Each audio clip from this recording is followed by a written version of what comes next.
Sobat Atira, senang sekali rasanya saya Namira Faisal kembali lagi ke layar, ke hadapan layar handphone mungkin, laptop mungkin, dimanapun Sobat Atira menonton program Atira Side Story ini. Kalau bukan, di mana lagi di Atira TV, mencerahkan, menggerakkan. Nah, spesial di Atira Side Story kali ini, kayaknya setiap episode Atira Side Story selalu spesial gitu ya.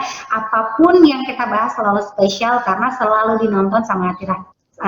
Sahabat Atira maksud Namira. Nah, sebelum kita lanjut untuk mengundang narasumber kita hari ini, Namira pengen ngajakin dulu buat sahabat Atira yang baru aja nonton, jangan lupa di subscribe dulu, di like video ini dan semua video yang ada di channel YouTube Atira TV, dan pastinya juga komen gitu ya di setiap video ataupun video yang kamu nonton ini. Nah, sahabat Atira, senang sekali pastinya Namira udah 2 kali bilang senang karena hari ini kalau ngebahas tema yang akan kita obrolin hari ini adalah pembentukan karakter, tapi nggak benar-benar pembentukan karakter sih. Kita pengen mencari tahu gitu ya orang-orang di balik pembentukan karakter ini. Jadi pembentukan karakter atau yang biasa juga kita sebut sebagai karakter building ini sekarang lagi marak banget isunya, dibicarakan di mana-mana, apalagi kalau di lingkungan sekolah gitu ya, sebagai salah satu lembaga yang turut gitu ya untuk mendukung karakter building ini.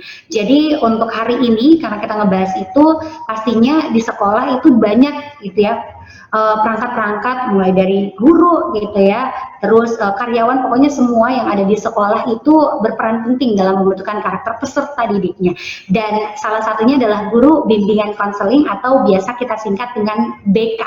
Walaupun dulu ya kalau di sekolah, Namira kalau disebut guru BK bawaannya kayak takut gitu ya. Tapi bentar kita akan cerita tentang gimana sih guru BK di sekolah Islam Atira ini. Jadi hari ini yang kita bahas adalah bagaimana sih guru BK di sekolah Islam Atira. Banyak banget guru BK yang ada di sekolah Islam Atira, mulai dari SD, SMP, SMA, pastinya ada di Kajolak Lido, ada di Bone, dan juga ada di Bukit Baruga. Tapi untuk hari ini kita akan mengundang ini 2 yang pastinya hebat juga gitu ya, dari semua yang hebat pastinya, karena kita nggak bisa ngumpulin semuanya dalam satu waktu ini, jadi kita undang 2 dulu ini. Ada Pak Fajar sama Bu Masna. Halo Pak Fajar, Bu Masna. Halo Bu Namira. Cakep nih Pak Fajar. Bu Masna. Waalaikumsalam. Senang sekali ini 2 orang ini berkali-kali gitu ya diyakinkan untuk ayolah kita sharing, karena ini kan cuma menceritakan tentang gimana sih guru BK yang ada di sekolah Islam Atira gitu, karena mereka katanya malu-malu, ada yang lebih berkompeten berat materinya. Semuanya guru BK di sekolah Islam Atira pastinya berkompeten gitu ya. Nah, gimana kabarnya Pak Fajar, Bu Masna? Alhamdulillah baik-baik. Alhamdulillah. Gimana kesibukan mengajar di tengah pandemi ini, belajar dari rumah? Untuk Pak Fajar gimana nih kesibukannya? Oke, saya dulu ya. Belajar dari rumah ini memang apa ya, sangat menyenangkan, tapi sebenarnya tetap ada kendala yang ditemukan pada saat belajar di rumah, tetapi ya mau bagaimana lagi di tengah pandemi seperti ini, tidak ada jalan lain kita belajar dari rumah. Jadi tinggal kita mengatur waktu, kapan kita mengajar, kapan kita waktu untuk keluarga, dan kapan waktu untuk untuk berolahraga juga, seperti itu. Oke, manajemen waktu yang paling penting. Nah, udah nanya-nanya kayak gitu, tapi kita belum kenalan gitu ya. Kalau Pak Fajar sendiri ini adalah guru bimbingan konseling di SMP Islam Atira Kajolalido, atau biasa juga kita sebut SMP Islam Atira 1 ya Pak ya? Iya, betul. Dan Bu Masna ini adalah guru BK di SMA Islam Atira 1 Kajolalido juga. Nah, karena tak kenal maka tak sayang, udah berapa lama sih kerja ataupun menjadi guru BK di sekolah Islam Atira, kalau Bu Masna? Oke, kalau saya sih kalau dihitung-hitung Januari nanti baru 11 tahun. 11 tahun kok pakai baru. Udah lama itu, lumayan lah 11 tahun, udah lewat 1 dekade. Kalau Pak Fajar?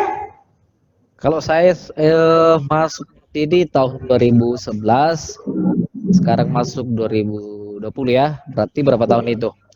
Momi masuk 9 tahun di sini, kalau tahun depan itu 10 tahun. Beda setahun ya sama Bu Oke, Masna. berarti 9 tahun ya, 9 tahun Iya. masuk di Oke. sini. Mulai bertugas tahun 2011 dan langsung ditempatkan, seperti itu Bu Namira.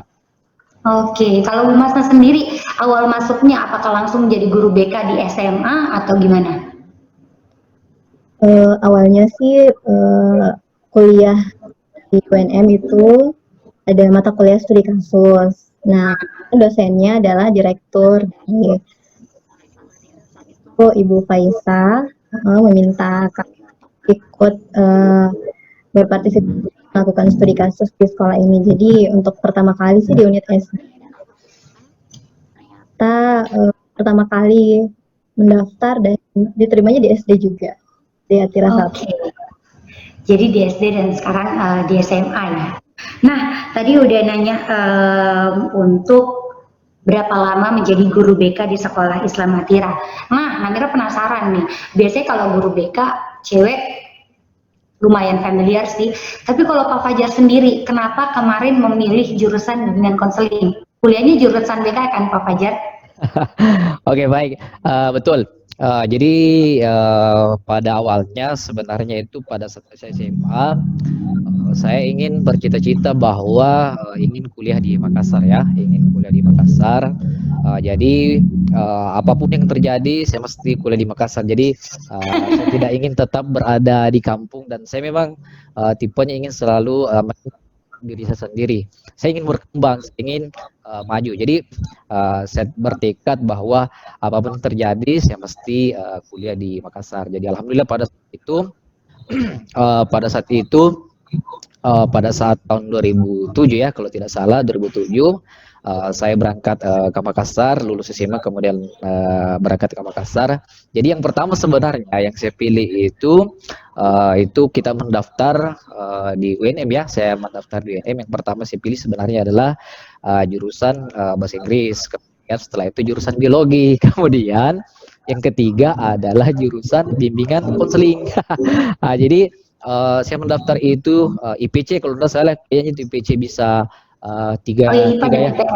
Ya, Iya. tiga bisa didaftar ya, tiga bisa didaftar. Nah, ternyata pada saat saya ujian, sebenarnya ini saya punya tips dari kakak-kakak kelas bahwa pilihlah yang yang kurang peminat tetapi tetap berkualitas. Nah, jadi pada saat itu saya lihat pengumuman nama saya di di koran ya. Pada saat itu ada koran di depan UNM itu. Pada saat malam pengumuman saya keluar.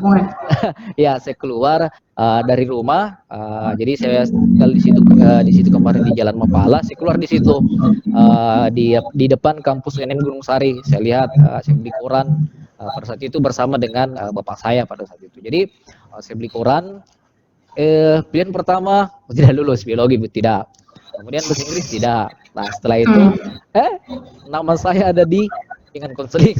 Saya lulus di bimbingan konseling, tetapi bukan berarti bahwa yang kemampuan saya dalam saya memang suka bahasa Inggris dan biologi juga karena saya suka tentang makhluk-makhluk hidup ya sebenarnya.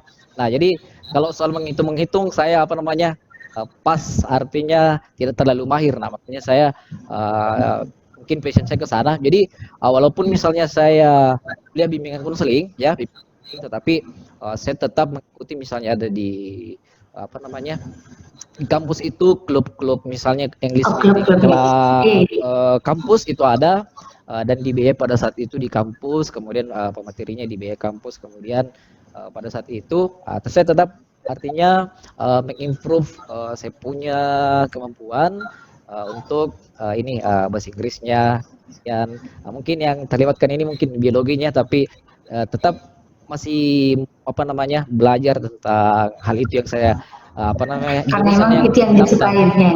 Seperti itu ceritanya. Oke, panjang juga ya, dan akhirnya rezekinya atau jodohnya di bimbingan konseling sampai saat ini bergerak di bidang itu. Kalau Bu Masna sendiri kan tadi masuknya belum diceritain kenapa milih jurusan BK. Oke. Kalau Pak Fajar nih tadi diajar Saya sains sih ya. karena tidak suka dengan pelajaran matematika. Alasannya sangat biasa ya. Jadi karena faktor dukungan dari orang tua juga, keluarga, jadi memilih dengan konseling dan memang dari awal tidak terlalu suka dengan pelajaran matematika, jadi it's okay. Jadi kenapa tidak dicoba kan? Lagi pula kan memang banyak hal-hal yang membuat kita tertarik dulu. Awalnya kan jurusan BK ini kan namanya psikologi pendidikan dan Ya, betul bimbingan. betul. Dari prodinya saja itu buat kita makin tertarik. Oh, artinya ini ilmu program studinya nanti kita akan belajar tentang ilmu. Iya. Oke. Bu Mas tadi senior saya loh. Wah, reuni ini. Nah, karena tadi juga di depan Mamira udah sempat spoiler sedikit, penasaran. Karena cerita dikit ya, dulu waktu sekolah kalau udah disebut yang namanya guru BK itu bawaannya bukan mengingat tentang tempat untuk konseling, tapi BK adalah tempat menghukum anak-anak yang bandel, mulai dari yang terlambat atau yang pokoknya yang negatif-negatif biasanya dihukumnya di BK gitu. Jadi Namira penasaran kalau guru BK di Sekolah Islam Atira sendiri ini gimana sih? Siapa Tapi nih? jangan dijawab dulu ya, jangan dulu. Oh, belum. Iya, kita pengen ngelihat video yang satu ini dulu, nanti di segmen kedua baru dijawab. Disiapin dulu jawabannya untuk di-share nih gimana sih guru BK di Sekolah Islam Atira ini. Buat sahabat Atira jangan kemana-mana, tetap di Atira Saya Story, Atira TV, mencerahkan, menggerakkan.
Thank you banget nih buat sahabat Atira yang masih stay tune buat dengerin obrolan kita sore ini di Atira Side Story gitu ya dengan Pak Fajar dan juga Bu Mas. Nah tadi di ending segmen 1 Namira udah nanyain gitu ya gimana nih guru BK di Sekolah Islam Atira sendiri. Kalau dulu kan di sekolahnya Namira tuh kayak identiknya guru BK menakutkan? Apakah dua sosok ini adalah yang juga ditakuti ataukah malah jadi sahabat siswa-siswa ataupun peserta didik yang ada di sekolah Islam Atira? Silahkan yang mau duluan, siapa, Pak Fajar atau Bu Masna? Saya, silahkan. Oke. Oke, baik. Jadi kalau ditanya apakah saat ini guru BK di Atira itu menakutkan, mungkin bisa dilihat sih ya apakah saya menakutkan atau tidak. Iya. Tapi tentu saja yang diharapkan dari guru bimbingan konseling adalah mereka bisa memberikan alternatif pemecahan masalah mereka dan dapat dipercaya oleh siswa sehingga mereka bisa bantu dalam penyelesaian tugas-tugas perkembangan mereka. Jadi sebenarnya sih banyak hal yang miss dari pemahaman kita terhadap sebenarnya kalau untuk diutarakan akan lebih mudah, tapi sebenarnya aktualisasinya nanti seperti apa peran dan tanggung jawab guru BK ini jauh-jauh dari program layanan yang harus kita berikan dan tantangannya, apalagi saat ini pembelajaran jarak jauh ya, ada cyber counseling dan jadi luar biasa harus selalu melakukan evaluasi dan selalu perbaiki apa ya layanan ke depannya seperti itu. Mungkin Pak Fajar. Oke. Nah, silakan nih Pak Fajar, gimana? Mungkin saya tinggal menambahkan sudah semua tadi disampaikan oleh Bu Masna bahwa sebenarnya sejak kami kuliah ya, semenjak kita kuliah namanya kan jurusan psikologi pendidikan bimbingan psikologi pendidikan bimbingan, kemudian prodinya adalah bimbingan konseling. Jadi bimbingan konseling itu adalah kita bahas praktisnya saja ya, artinya itu memberikan solusi kepada siswa. Bisa dikatakan bahwa bimbingan konseling ini adalah dokternya siswa. Ya, dokternya siswa, tapi dokter dokter psikolog dokter untuk tentang psikisnya ya, seperti itu. Nah, kalau kita di Atira alhamdulillah kita diberikan sistem yang begitu sangat istilahnya bagus sekali, karena kita difungsikan sebagaimana mestinya yang telah diberikan di kampus. Nah, mungkin ada juga sekolah lain bahwa bimbingan konseling itu sebagai sebagai polisi sekolah ya, bertindak sebagai yang menahan yang terlambat, menahan yang ada pelanggarannya, kemudian bidang kedisiplinan. Nah, tapi untuk di Atira ya, itu sangat bagus sekali sistemnya, karena kita dalam hal ini diberikan kesempatan dan diberikan ruang untuk mengaplikasikan semua yang ada di kampus. Misalnya konseling ya, konseling itu kita jalankan betul. Sebelum itu pandemi itu aktif sekali kita memecahkan masalah siswa, memberikan solusi kepada siswa. Nah, termasuk dalam hal ini adalah layanan-layanan bimbingan konseling, pemberian informasi, kemudian konseling individu, konseling kelompok, permasalahan-permasalahan yang dihadapi oleh siswa. Nah, kalau perlu kita juga sering melakukan komunikasi dengan orang tua. Jadi kita difungsikanlah sebagaimana semestinya menjadi guru BK yang seutuhnya, yang sesuai dengan yang kita terima di kampus. Mungkin seperti itu. Oke, lengkap gitu ya. Jadi emang BK itu atau bimbingan konseling bukan yang menjadi sosok yang ditakuti, tapi jadi teman curhat mungkin, ataupun dokter tapi di bidang psikisnya peserta didik. Nah, Namira penasaran karena Bu Masna ini adalah guru bimbingan konseling untuk anak SMA. It means kalau anak SMA itu lebih berumur dan kadang maksudnya umurnya lebih dewasa, dan kadang untuk bercerita tentang masalahnya itu lebih kurang percaya dengan yang dirasa. Walaupun sebenarnya BK ini ditempatin sebagai bimbingan dan konseling, kadang siswa ataupun peserta didik juga masih rada-rada takut gitu ya untuk menceritakan masalahnya. Tantangan terbesar nih Bu Masna sebagai guru BK di SMA. Oke, jadi kalau bicara tentang tantangan ini kan kita harus melihat bagaimana karakter serta apa ya, keunikan masing-masing dari peserta didik. Nah, bukan hanya melihat karakter peserta didik reguler saja sih sebenarnya, harus melihat bagaimana keunikan peserta didik berkebutuhan khusus mungkin, atau peserta didik yang membutuhkan layanan khusus. Jadi tantangannya sih ke sana. Apalagi masing-masing peserta didik harus kita pahami potensinya, harus kita kembangkan bakat minatnya seperti apa, harus kita arahkan karirnya, karena di SMP kan konseling karir sangat-sangat dibutuhkan, seperti apa nanti prospek ke depan, di masa depan mereka seperti apa. Jadi harus lebih fokus, dan tentu saja saat ini peserta didik milenial yang saya maksud ini harus pendekatan yang lebih mendalam sih sebenarnya, karena mereka punya masalah kompleks, mulai dari kalau kemarin sih rata-rata yang kami anak usia dini, anak-anak yang pra akademiknya mungkin butuh penguatan terkait dengan pola asuh, tapi sekarang lebih ke arah bagaimana proses konseling karir ini bisa lebih bermakna dan bisa membuat mereka terbantu menentukan arah karir yang lebih baik. Dan, ya, ini tidak bisa dilakukan sendiri oleh guru BK, harus ada support dari walas, guru mapel, pimpinan, dan semuanya. Jadi insya Allah butuh kolaborasi yang lebih harus lebih saling berkolaborasi dan bersinergi bersama. Pastinya seperti yang Namira bilang di awal juga, kalau untuk setiap orang yang ada di sekolah itu berperan dalam masalah dari si peserta didik, mulai dari minat dan bakat ataupun pembentukan karakternya sendiri. Kalau Pak Fajar, kalau Namira bilang kayak gini, BK itu atau guru BK itu bisa juga dijadikan tempat curhat. Gimana menurut Pak Fajar? Apakah benar yang Namira omongin ini atau kayak gimana? Oke, tepat sekali 100. Jadi bimbingan konseling itu ada asas ya yang kita pegang, istilahnya itu pegangan kita dan sebagai etika juga ya, etika profesi ada istilahnya asas kerahasiaan.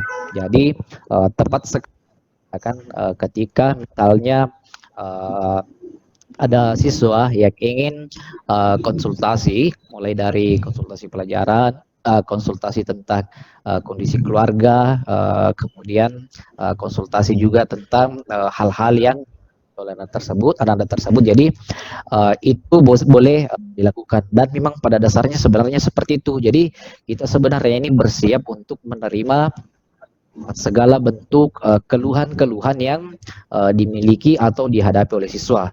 Apalagi pada saat sekarang ini era pandemi, banyak sekali istilahnya masalah-masalah yang muncul, bahkan keluhan yang kami peroleh bukan cuma dari siswa, bahkan dari orang tua juga loh.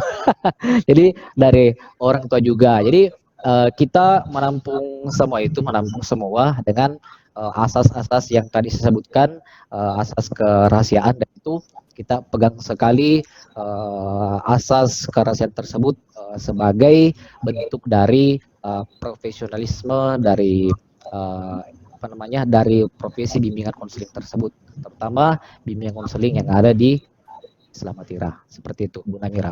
Oke, penjaga rahasia juga ya, selain tempat curhat juga sebagai penjaga rahasia. Nah, ini jelas untuk untuk segmen kedua yang jadi pertanyaan juga gitu ya. Kalau di Sekolah Islam Atira sendiri kan ini ada guru BK, apakah mereka juga mendapat atau juga punya peran untuk memberikan nilai ke peserta didiknya? Di SMP gimana, di SMA gimana? Silakan. Kalau di SMA sih untuk nilai akademik tentu saja tidak, tapi untuk nilai akademik seperti nilai sikap itu kami ikut berkontribusi bersama guru PKN dan agama. Oke, kayak gitu ya kalau di SMA. Kalau SMP sendiri gimana Pak Fajar? Oke, betul sekali ya, betul sekali. Jadi alhamdulillah seperti yang saya katakan bahwa untuk bimbingan konseling di Sekolah Islam Atira khususnya di SMP itu sangat istilahnya dipandang juga ya, artinya dipandang dalam ini artinya diminta sarannya, diminta pemikirannya dalam hal-hal baik itu akademik maupun non akademik. Nah, tentang nilai tersebut kita apa namanya pada saat juga menaikkan kelas, nah kita artinya bisa memberikan kontribusi dalam hal ini memberikan saran bahwa anak ini pantas tidak diberikan nilai sikap yang kurang baik atau tidak. Nah itu juga apa namanya kita bersama dengan guru PKN dan agama juga kita sering berkomunikasi dalam hal penentuan nilai terutama nilai sikap yang dimiliki oleh anak yang bersangkutan. Jadi betul tadi yang dikatakan oleh Bu Masna dalam akademik kita tidak bisa memberikan nilai karena kami bukan guru mata pelajaran. Kita fokus kepada perilaku karakter yang dimiliki oleh siswa. Jadi kita fokus untuk apa namanya berikan arahan kepada anak sekalian karirnya, kemudian bakat minat, kemudian gaya belajar, termasuk juga dalam hal ini apa namanya bagaimana cara apa namanya etika terhadap orang-orang yang ada di sekitar adalah keterampilan sosial yang dimiliki oleh anak didik kita seperti itu. Super sekali gitu ya guru bimbingan konseling di Sekolah Islam Atira ini. Nah, buat sahabat Atira itu untuk segmen kedua kayaknya komplit banget menceritakan gimana sih guru BK di Sekolah Islam Atira itu mulai dari tempat curhat gitu ya. Jadi nggak usah takut sama guru BK. Jadi mungkin ada peserta didik yang juga menonton tayangan ini kelihatan gitu ya pada manis-manis semua guru BK-nya ataupun calon peserta didik yang mungkin wah takut nih nanti guru BK-nya agak-agak sangar gitu toh kalau di sini dibilangnya, tapi alhamdulillah pada manis-manis semua dan bisa tempatin untuk bimbingan dan konseling apapun itu. Nah, untuk segmen ketiga, bentar kita bakalan nanyain karena biasanya kalau untuk bimbingan konseling itu identiknya seperti motivator gitu ya. Selalu ada quotes-quotes yang diberikan untuk menjadi penyemangat peserta didik. Tapi nanti bakalan dikasih tahu atau disampaikan di segmen ketiga. Jadi buat sahabat Atira jangan kemana-mana, lihat video yang satu ini dulu.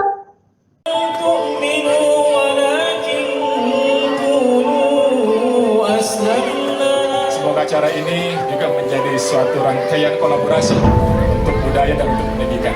Dengan mengucapkan Bismillahirrahmanirrahim, acara Pekan Budaya Yayasan Pendidikan Atira kita nyatakan dibuka dengan resmi.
Masih di Atira Side Story, Atira TV, mencerahkan, menggerakkan.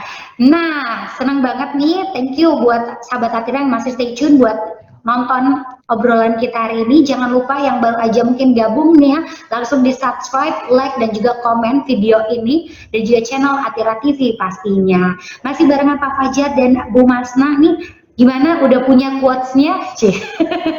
Langsung ditodongin gitu ya, quotes yang menjadi favorit gitu. Biasa kan kayak kalau di pembelajaran itu ataupun ketemu dengan peserta didik ngasih beberapa quotes gitu untuk penyemangat. Gimana nih? Udah ada Bu Masna ataupun Pak Fajar? Oke, untuk quotes yang sebenarnya sih untuk quotes kami sesuaikan juga nanti dengan kondisi masalah yang dialami peserta didik. Tapi yang paling sering jalan kalau saya pribadi itu paling sering saya kutip di Al-Quran surah Al-Baqarah ayat 863 kalau saya. Jadi apa ya, ayat 286. Jadi artinya itu Allah tidak membebani seseorang melainkan sesuai dengan kesanggupannya. Dia akan mendapatkan pahala atau kebaikan dari yang dia usahakan, dan dia akan mendapatkan siksa dari apa yang atau kejahatan yang sudah dia lakukan. Jadi bukan hanya ada quotes yang saya sangat suka secara pribadi, tapi ada doa juga di dalamnya. Di sini boleh saya bacakan? Ya Tuhan kami, janganlah Engkau hukum kami jika kami lupa atau kami bersalah. Ya Tuhan kami, janganlah Engkau bebankan kepada kami beban yang bagaimana Engkau bebankan kepada orang-orang sebelum kami. Ya Allah, janganlah Engkau pikulkan kepada kami apa yang tak sanggup kami memikulnya, dan beri maaflah kami, ampunilah kami, rahmatilah kami, dan Engkaulah penolong kami, maka tolonglah kami, kaum kami. Jadi itu quotes yang paling populer sih yang saya biasa berikan ke siswa. Oh, thank you banget Ibu Masna, quotes-nya pastinya itu untuk peserta didik pasti sering banget gitu ya, yang biasa konsen sama Bu Masna pasti dapatnya quotes itu. Thank you Bu Masna. Kalau Pak Fajar nih quotes-nya? Oke, kalau quotes saya sih untuk siswa, jadi pada saat pandemi ini kan kita memberikan materi kepada siswa secara daring juga ya. Kita punya jam, beda dengan sebelumnya kita tidak punya tidak punya waktu khusus untuk memberikan materi motivasi kepada anak-anak sekalian. Jadi pada saat kita memberikan jam pelajaran itu materi bimbingan konseling, tentunya di dalamnya adalah motivasi, kemudian untuk mendeteksi bakat minat dan sebagainya. Nah, adapun untuk ini quotes yang saya sering berikan kepada anak-anak bahwa itu dia ini bahwa hasil tidak proses tidak pernah mengkhianati hasil ya. Jadi kemudian yang kedua yang saya pernah berikan bahwa anak-anak sekalian pada saat saya memberikan materi di kelas itu disampaikan bahwa janganlah pernah Ananda sekalian mencoba untuk memberikan beban kepada orang tua, tetapi minimal Ananda sekalian bisa mengurangi beban dari orang tua Ananda sekalian. Seperti itu dan ada beberapa yang betul tadi yang dikatakan oleh Bu Masna bahwa tergantung dari situasinya, tergantung dari situasi apa yang dibahas di kelas pada saat itu. Seperti itu sih sebenarnya. Super sekali ya Bu Masna dan Pak Fajar ini. Ada Maria Tugu dan juga Mary Riana spesial di Atira Side Story di episode kali ini. Thank you banget buat Pak Fajar dan Bu Masna atas waktunya. Sama-sama. Pastinya you save my life. Thank you banget karena emang dari kemarin Amira pengen banget bahas soal tema yang satu ini, gimana sih guru BK di sekolah Islam Atira. So, thank you buat Bu Masna sekali lagi dan juga Pak Fajar atas waktunya. Thank you banget juga buat sahabat Atira yang udah nonton kita dari tadi di jam 4 sampai sekarang udah hampir beberapa 30 menit ya nemenin sorenya sahabat Atira, dan pastinya jangan lupa untuk terus nonton video-video ataupun program-program yang ada di Atira TV mulai dari Atira Side Story, Geliat dan juga Mumtaz di setiap hari Senin, Rabu dan juga Jumat di jam 4 sore. So untuk closing hari ini Namira ngajakin buat sahabat Atira jangan lupa untuk subscribe channel Atira TV, like dan komen videonya. Namira pengen ngajakin Pak Fajar dan juga Bu Masa untuk tagline-nya Atira TV ini. Oh, seperti apa yes. Nah, kalau Namira bilang Atira TV, ikutan nih kayak gini, mencerahkan, menggerakkan. Oke? Langsung kayak chat email Pak Fajarnya. Oke. Langsung aja ya. Thank you banget untuk yang sudah nonton. Assalamualaikum warahmatullahi wabarakatuh. Jangan lupa untuk pantengin video-video yang ada di Atira TV. Mencerahkan, menggerakkan. Assalamualaikum warahmatullahi wabarakatuh. Waalaikumsalam warahmatullahi wabarakatuh. Terima kasih.